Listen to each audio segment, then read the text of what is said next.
Hey everybody, it's Emily from Life So Savory, and today I'm going to be showing you how to create a cozy, comfortable fall shirt without a pattern. It's a super easy sewing tutorial and I hope you will join along. So let me go ahead and do a few of my shares here and we will get started. If you're not watching this live, you can go ahead and just fast forward a few minutes in when I will begin sewing.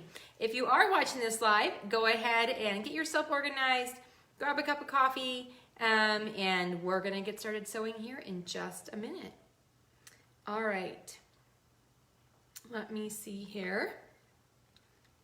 We are getting organized and I am super excited to have you guys here today.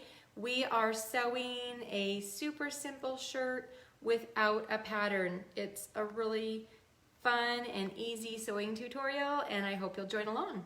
If you're interested, the link to the full details is in the description of this video, and you can go ahead and click through and see what we're going to make.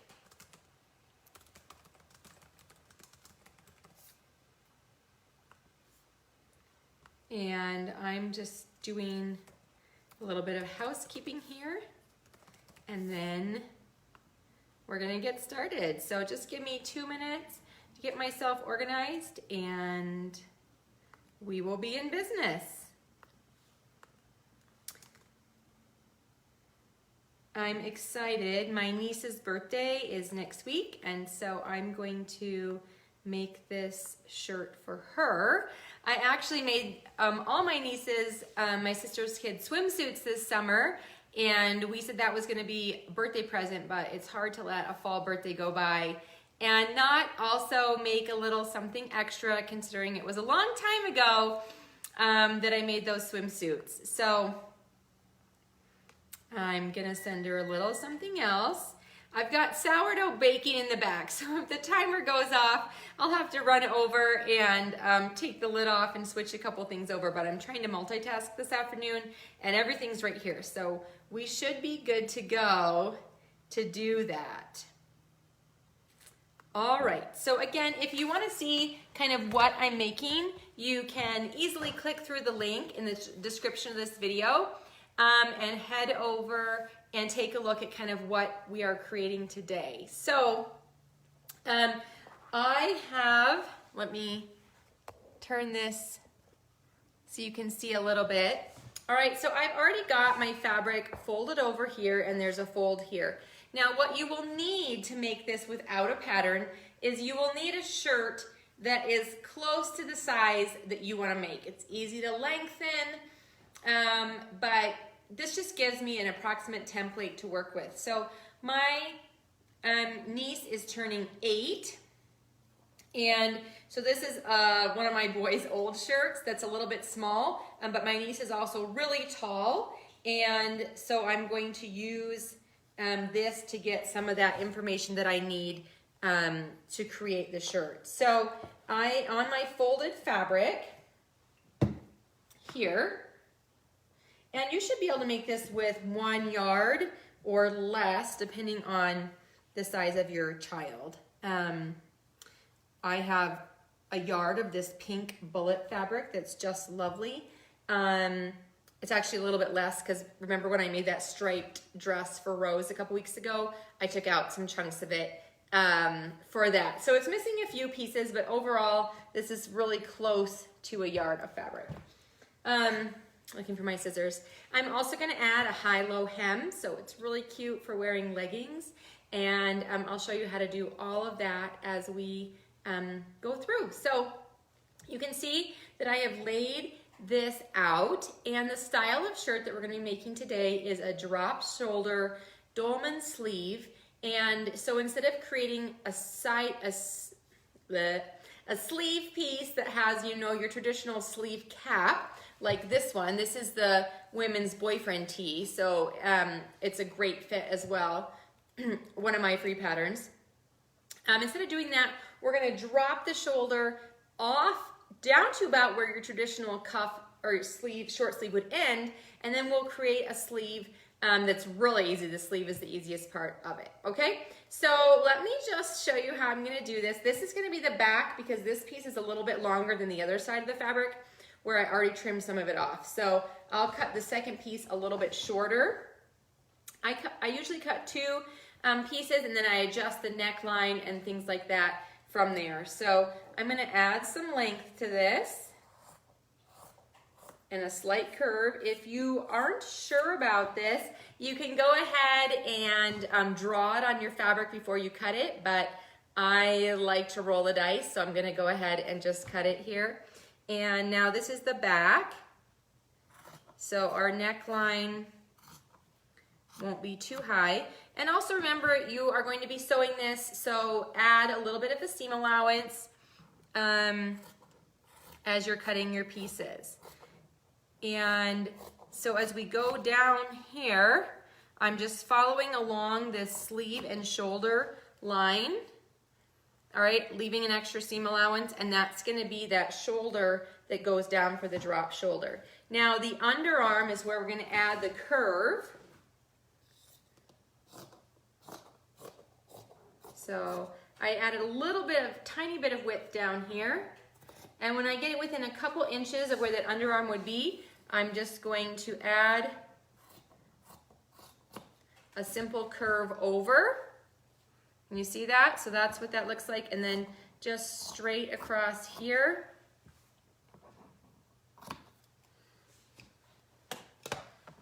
All right, so that is what the top looks like.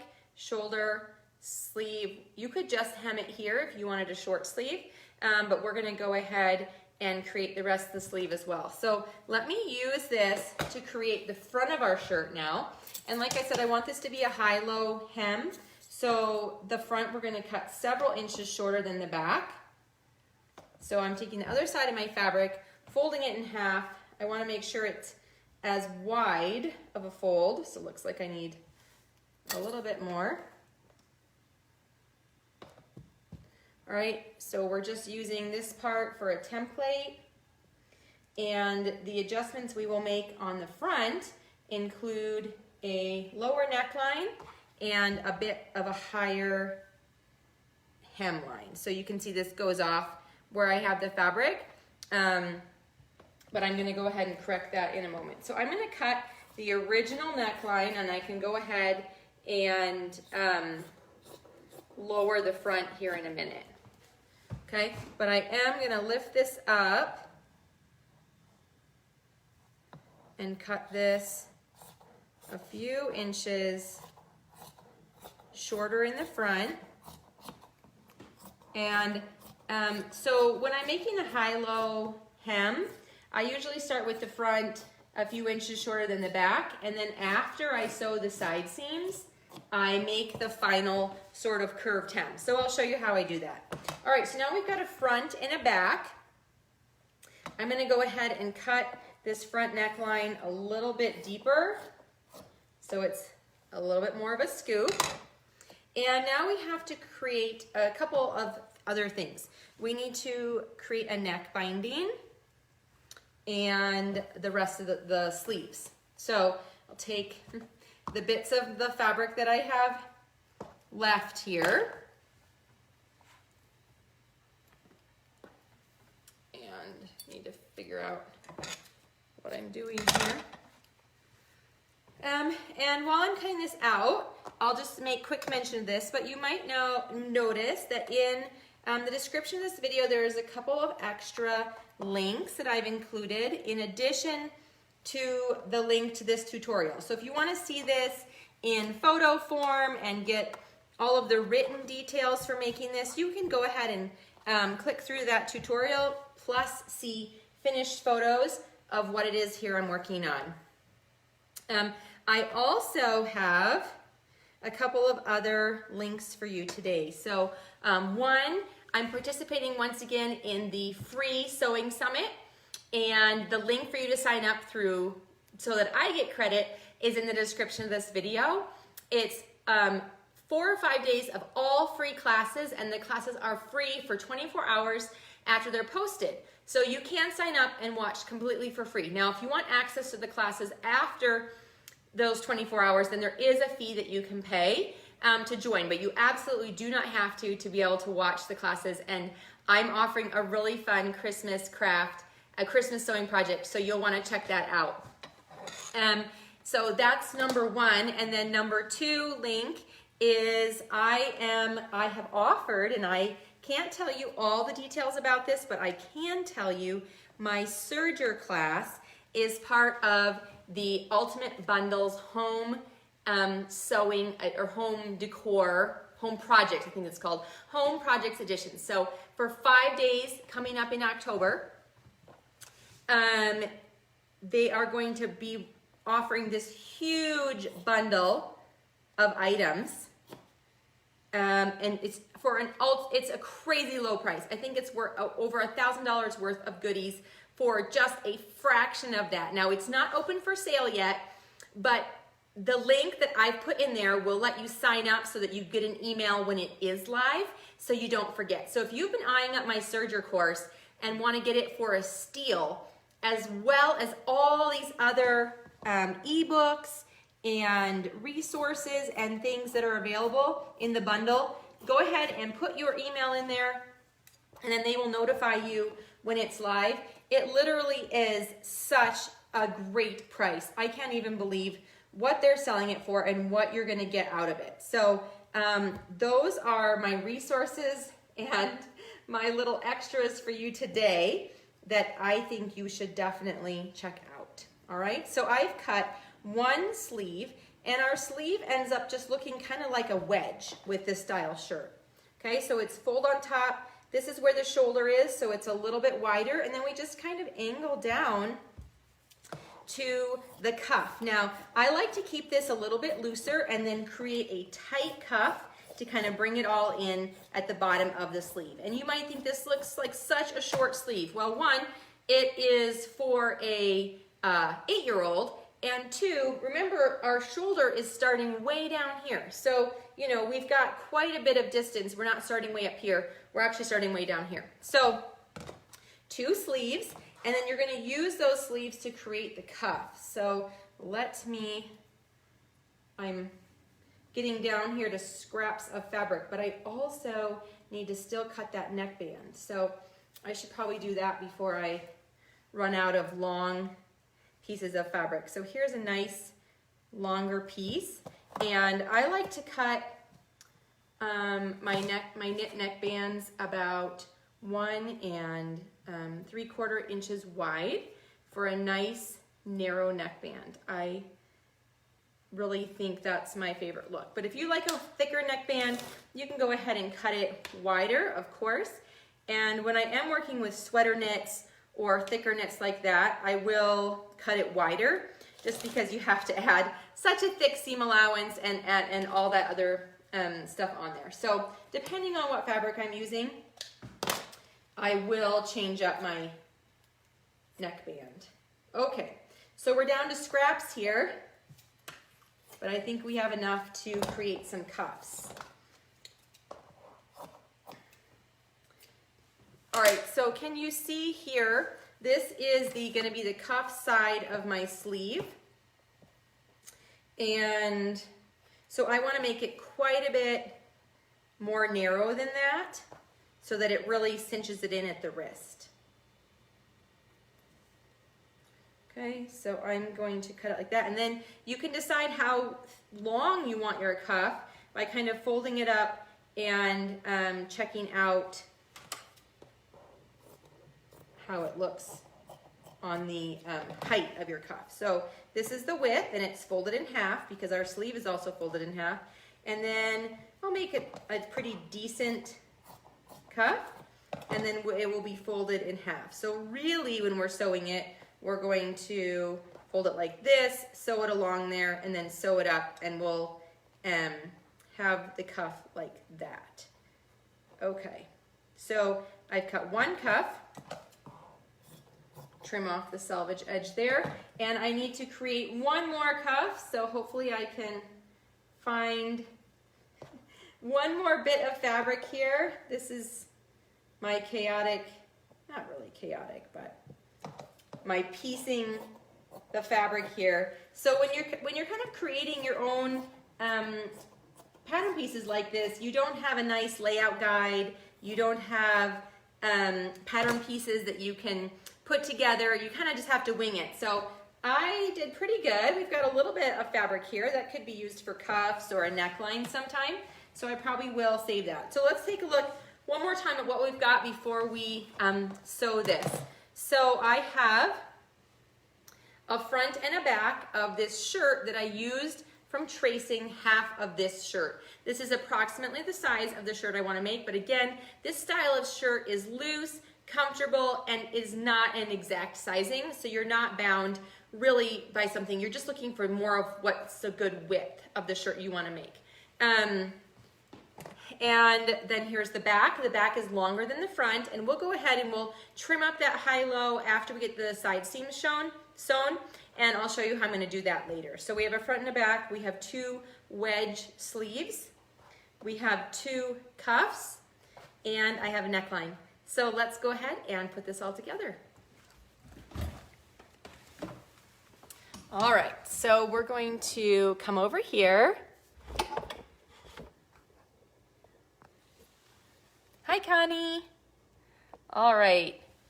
So this will be sewn mostly on the serger because it's knit fabric and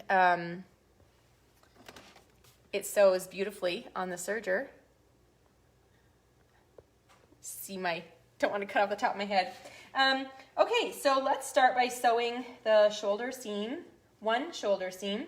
And this is a bullet knit fabric, and it's a little bit hard sometimes to tell the right and the wrong, which also means it probably doesn't really matter, but I do think that this side looks a little bit more like the right side of the fabric. So with right sides of fabric, you are going to sew one of the shoulder seams. So just in case my shoulders aren't exactly the same width, I'm going to start at the neckline and then work out because I can always trim the back.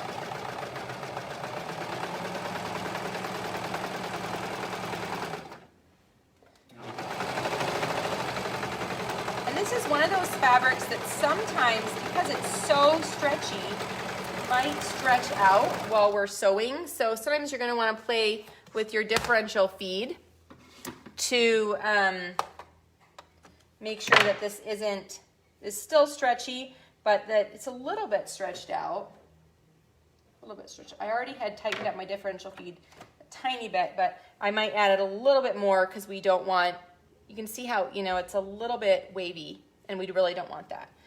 Okay, so the next thing we're going to do is now we have an open neckline, and I'm going to sew on our neck binding.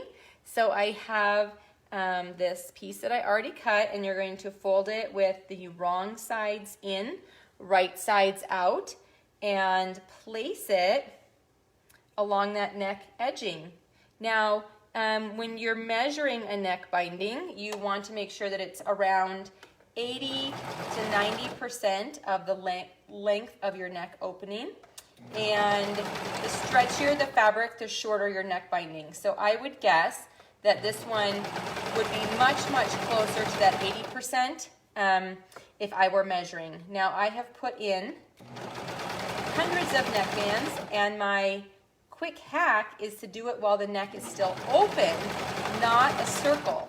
So I actually like to just kind of stretch and sew the neck binding on as I'm going. I don't measure and I don't really pin, and sewing instructors everywhere are rolling over in their graves as I just wing this neckline. However, it's quick and it's easy and it's great for sewing kids' clothes. So you'll see when I finish that it turns out, and I don't really need to measure and pin this neckband on. So if you have had quite a lot of experience with stretching and sewing neckbands, you know that there's a feel to it, and you kind of know how it should feel, and go ahead and try just sewing it on. So the key is to stretch it a little bit, but not stretch it too much, because we want it to lay nicely.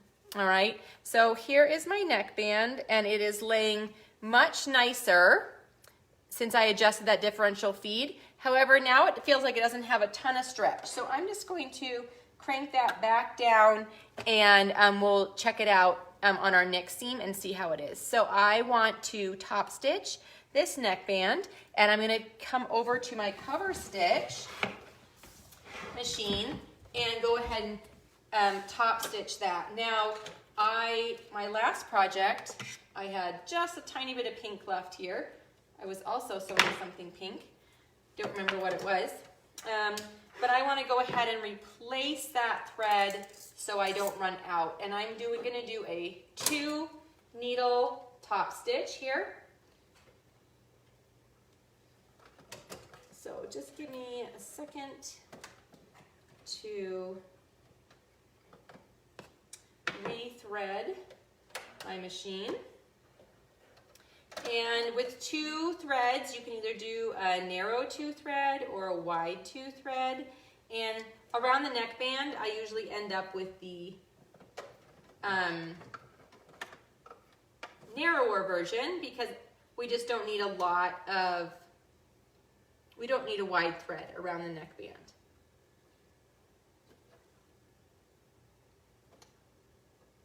Guess I need to trim this. The cover stitch does not have an automatic needle threader, so you got to get out your good eyes when you're doing it. So I also like to top stitch while the neckline is still open to make it easier to start and stop. So I'm going to press or push the seam allowance over to the main side of the shirt, away from the neck binding, and then we're going to stitch. Oh, wrong presser foot. I got too many presser foots going on down under there. And I'll show you when I get around how it looks on the front and the back. But this is a beautiful way to give a professional finish to your garments, and it's really easy. If you don't have a cover stitch, which I didn't for many years, I absolutely love using a twin or a double needle on your regular sewing machine, and then doing that for the top stitching. And it also gives a beautiful finish on the top side. The underside isn't quite as pretty, but it definitely gets the job done, and it holds up really well in play clothes, because I did that many years with my kids' clothes, and it held up great. So there is the neckline. You can't hardly see the top stitching because it's the same color, but you can see here on the back, the white is the looper of the cover stitch. And I do have black on my serger, which isn't ideal. So you can slightly see that dark thread through, but I'm just going with it. Okay, so that is my sourdough. Just give me 1 second. You can watch me run over to my oven.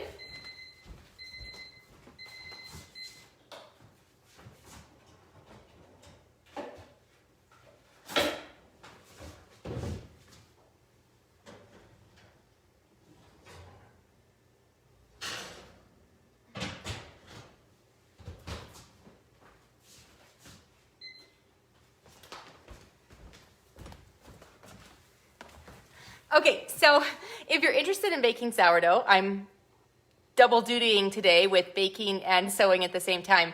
You can go to lifesosavory.com and search sourdough, and I shared my pretty easy method of making it. I don't fuss with it.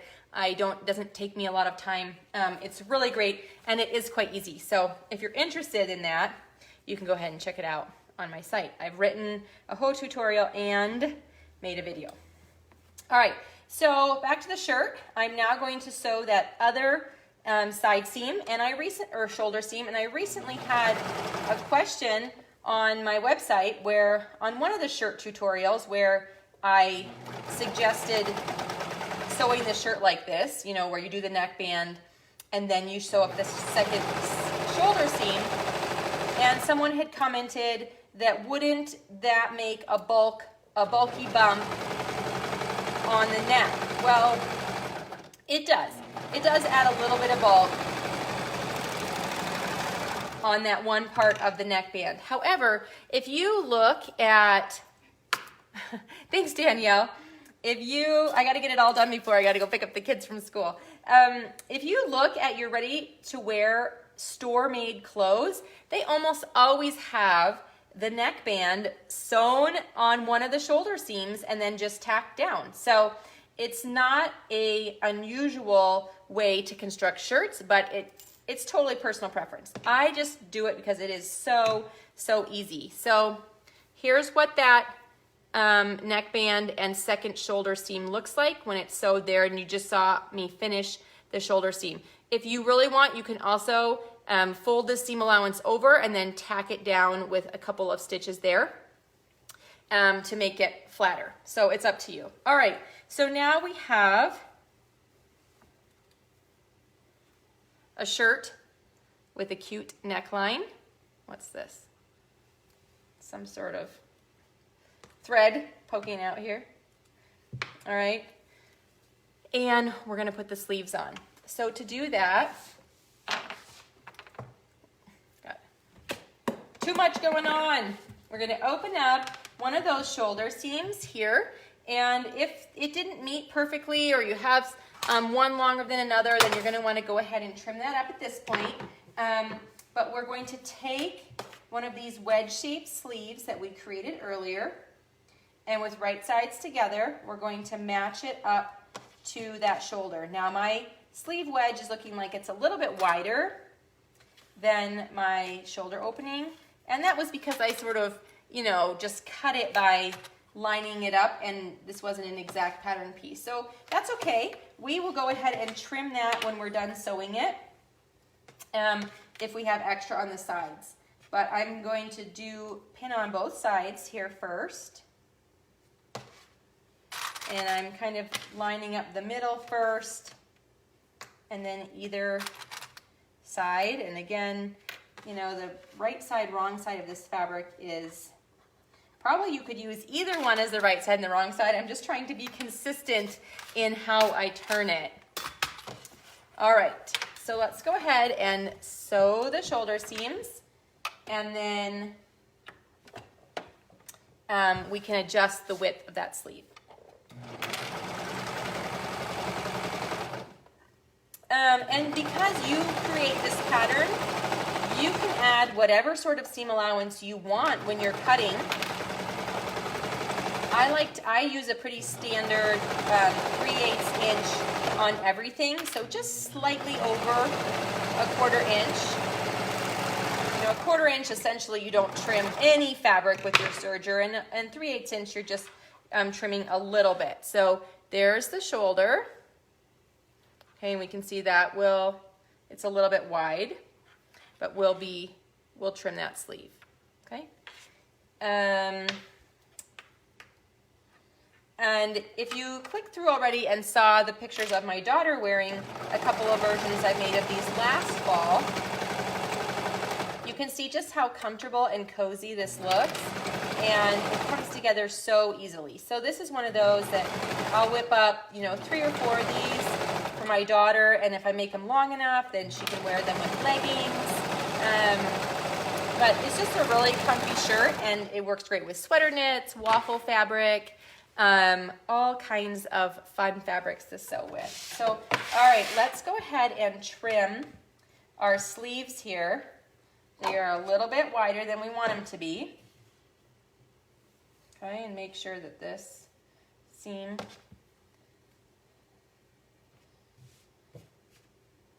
all right, so I need to just make this sleeve a little bit more narrow, because it's wider than where it meets here. So when I sew up the underarm, that's not going to work very well. If this stresses you out, you can also go ahead and do this before you sew it on if you notice that they are different widths when you get to the shoulder sewing part. So what I just did, if you want to trim this before you do that, you can do this, because I know sometimes this sort of sewing is really stressful for people to just make it up as you go. I'll get an email, the shoulder didn't line up by a 1/4 inch, and I'm just like kind of sew it and whack it type person. Especially, that is the absolute joy of sewing with knits, is because it is so So, so forgiving. And that's why, one of the reasons why I just love sewing with knits so much. All right, so you can see here we have a cuff. You see my cuff? So this is the end of my sleeve, and this is my cuff, and I am going to line up one side,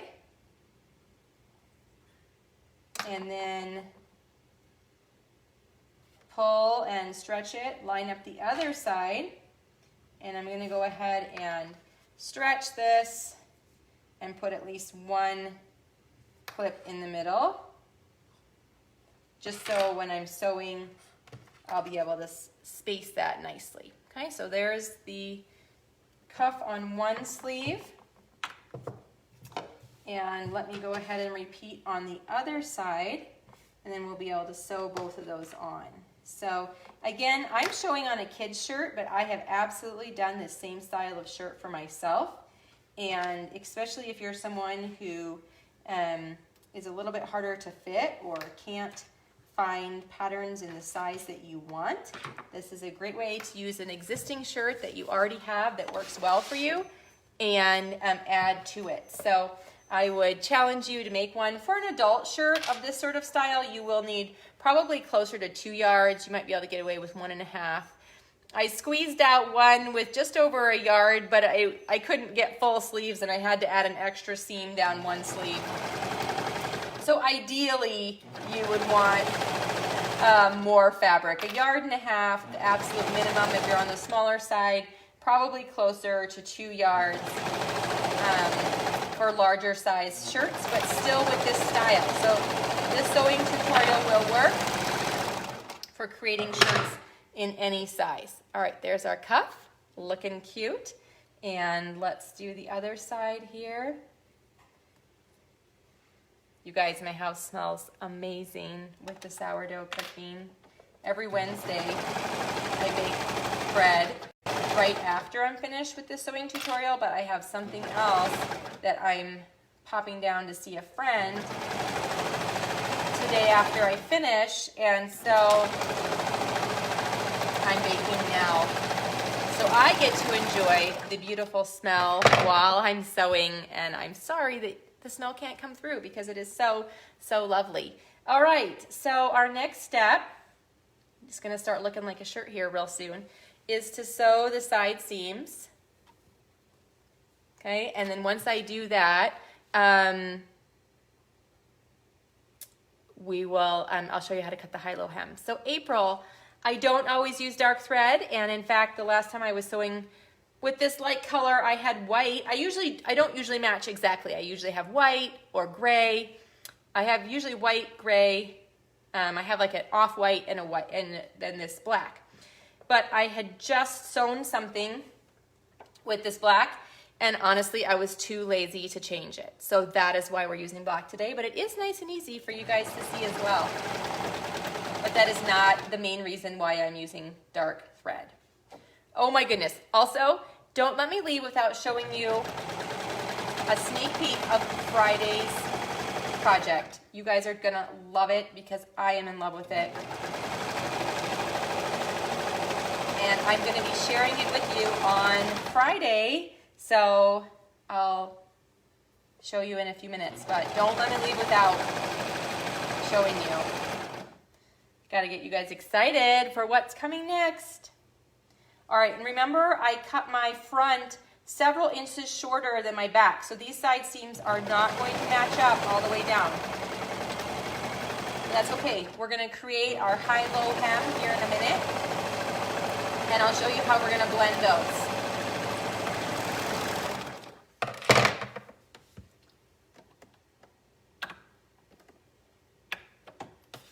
All right, so here, this is really wavy the other way. It's like gathered. Yeah, I'm going to have to re-sew that. Okay, let me cut off this threads. I'm going to pull it. And see, it looks nice. But I'm going to stitch that again. I don't know. I've been messing with my differential feed, like I said. but maybe I messed with it too much. I don't want to give away the stretch. My needles are set. All right, that looks better.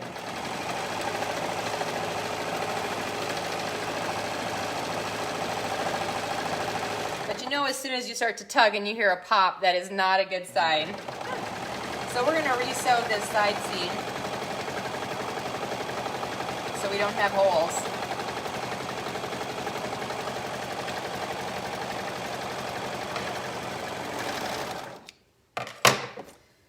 Okay, so there is side seam number 1. Let's go ahead and do side seam number 2, and then we'll turn it right side out. We'll finish these cuff seams, and then I'll show you my super easy way to create a beautiful high-low hem.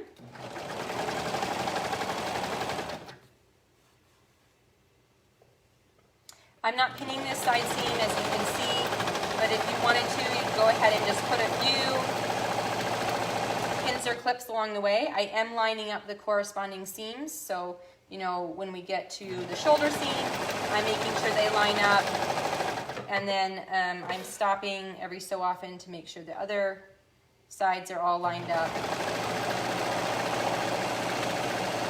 We have just that sort of gentle sloping C curve on the underarm, so it's, you know, really easy to just sew around. Jane, I love this fabric too. It was in a mystery box of fabric that I got, so I didn't buy it, but I love it. And it's actually my first time using bullet fabric too, so it's been, what is going on? I don't know. Did I mess too much with my differential feed or what? Okay, so let's turn this right side out and take a look before we go on to the next step. So this is so cute. You guys can see. So there's the sleeve. I think it's a really fun style, and it's just comfy and cozy. And when you're wearing it, it just sort of is a slouchy top. And besides the fact that my seams are being weird here, so instead of going the other way, we have, I don't know. All right, so let's come back up here, and I'm going to finish these cuffs. So because I sewed the cuffs with the side seam, I have this serger thread that is loose, and if I just cut it, then my side seams might unravel. So I like to use a darning needle and thread the threads right back through the seam, and that will finish it. You can also add some, you know, fabric glue, or what do you call it? Like stop fraying. I can't even think of what it would be called right now. On here as well if you want, but I've never had these really come back out once I've pulled them through. So I usually don't take the extra step to add that on there. All right, so now we have this, and you can see that the back is longer than the front. All right, so let's figure out how to add a simple high-low hem on here. All right. Oh yeah, that's it, Phyllis. My mind was mushy. So what I like to do is I like to line up the side seams. Okay, so I've already got the shirt sewn to where we have side seams to line up. So that's why I always do the side seams first before I mess with the hem. When I'm doing this type of hem, that's not always, but okay.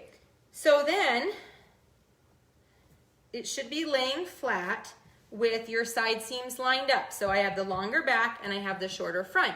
And what I simply do is I keep the back, and we're just going to create a curve that is shorter in the front, swoops down on the side seam, and then makes a U in the front. So I also have a whole drawing of this if this is what I'm saying is not making sense. and you want to create a high-low hem, you can go ahead and search high-low on Life So Savory, and the tutorial will pop up for you. But okay, so now you can see my high-low hem. It meets perfectly on the side seams because that's the way I folded it, and it will just kind of be a really fun back to your shirt. You can also, which I didn't do, and I think I'm going to add a little bit of that. So instead of making the shirt straight across, sometimes I like to make that front actually curve up just a little bit. So we have a curve down in the back and a curve up in the front. So I'm going to add just a little bit of a different curve. Okay, so you can see now the front curves up slightly and the back curves down. And I'm thinking it looks like the back is proportionally a little bit too long. So I'm gonna just trim off a little bit more of the length. So I just keep playing with this. This is why I cut it plenty long. And there we go, that looks better, okay? So, ta-da, and you can see this is definitely an oversized style shirt, but so cute and ultimately pretty easy to make. So let me bring you over here a little bit closer to the cover stitch machine so you can see as I'm sewing this final hem.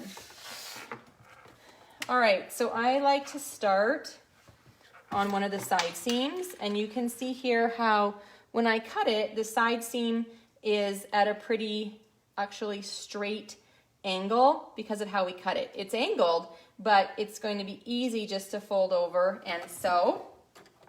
Okay, before I do that, let me put this back to a wider two stitch. Pins on the floor, pins on the floor. Okay, so I'm gonna pull my thread out. And someone asked me this, I don't know if it was last week when I was sewing, but if I leave all 3 needles in, even if I'm only using 2 of them. And the answer is yes. Usually I do, because I'm often going back and forth between wide and narrow. Now you definitely can take your needles out if you want to, but I have found that unless I was sewing on like sheer fabric where I really didn't want that extra needle hole punching, you know, my fabric, because if you're sewing satin or chiffon or something, you don't want an extra needle making holes in your fabric. But when I'm just sewing these sort of stretch knit fabrics, I can't see that the extra needle is sewing in my fabric, and it just makes it so much easier to go back and forth between the 2 styles. So I choose to leave both needles in, all 3 needles in fact, on my machine most of the time. But that's just me. So you totally don't have to. But just offering that little tidbit of wisdom and a tip for you. Okay, so now the back is curvier than the front, so it gets a little trickier. But again, with stretch fabric, we can ease those curves because we have some stretch to work with. So we're not bound by fabric that is stretch free. Just making sure I'm catching. And you will seize this hem a little bit, so you want to make sure that you're using colors of thread that you don't mind seeing. All right, so I'm back around. Let me cut off this extra so I can finish this.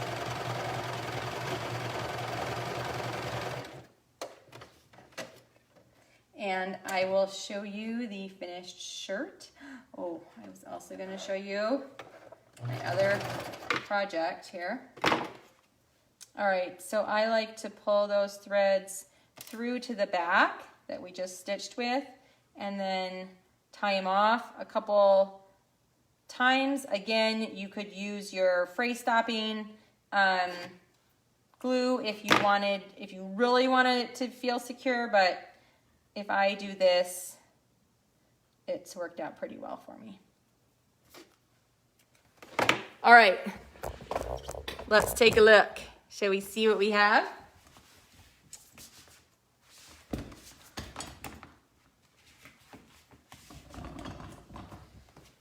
Here is our super cute shirt. It is loose fitting with drop shoulders and a high-low hem and looks very, very cute. Should we compare it to the shirt that we started out with for size? This is a boy's shirt and I was making a girl's shirt out of it. But you can see it's a tiny bit longer in the back because that's what I wanted.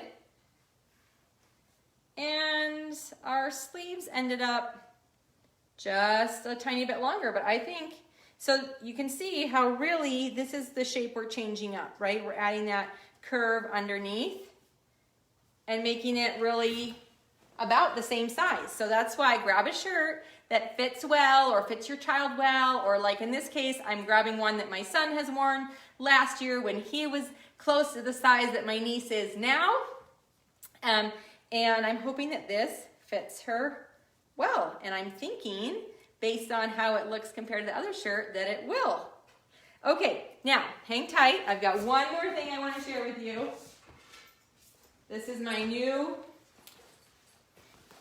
Okay, so this is what I am sharing with you guys on Friday. But look it is a sling style backpack purse, and it's so cute. I'm so excited about it. So got all my stuff in there. It's one shoulder. You can see it probably better off of me, but look at how cute it is. We have a buckle with one, I just bought this buckle, but I'm not loving it. One pocket here, and then a zipper pocket with a second part there. So anyway, this is so fun, and you guys are gonna have access to this on Friday. So make sure you come back and check it out if you're interested in sewing yourself a bag. So other just reminders, if you wanna sign up for the Sewing Summit, do it through the link in the bottom, linked in this video. And also if you're interested in the Ultimate Bundles Home Projects Edition, which is again going to be sold for a steal, but I can't tell you how much. And it's including my serger class. So if you've been looking to buy my serger class and have been holding off, wait for another, I don't know, it's about 10 more days till it opens on the 19th. And you can get the serger class in addition to lots and lots of other projects, ebooks, patterns. It's a huge bundle. It's amazing. You're gonna love it. My timer's going off, so it's time for me to go. But check out both things in the bottom, the Sewing Summit, the Ultimate Bundles. Sign up to get alerts on both of those. And I will be back here next week with another great sewing tutorial. And I can't wait to show you this on Friday. Bye.